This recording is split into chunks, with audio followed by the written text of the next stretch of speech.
Welcome to the Tech Egg. Don't get scrambled. Enjoy the video. You start by making sure the app is updated. Spotlight behavior changes with versions. Once done, open Snapchat and go straight to the search field, swipe or tap the magnifier. Type the creator's exact username, a distinctive caption phrase, or a trending keyword because Spotlight itself isn't a classic searchable feed. You do this to surface profiles and discover entries that indirectly link to Spotlight posts, and to narrow results so the next steps find the right content fast. You next scan search results for the creator or a discover tile that matches your keyword.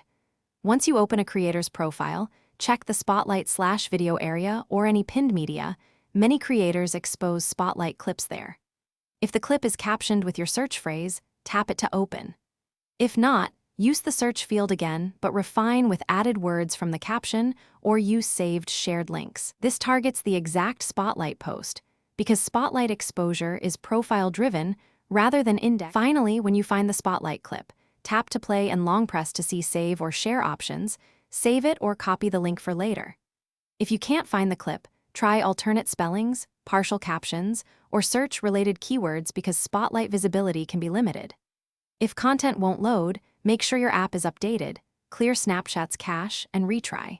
These steps resolve most loading and indexing issues so you don't lose the clip you searched for. Thanks for watching. Consider subscribing if I helped unscramble your problems.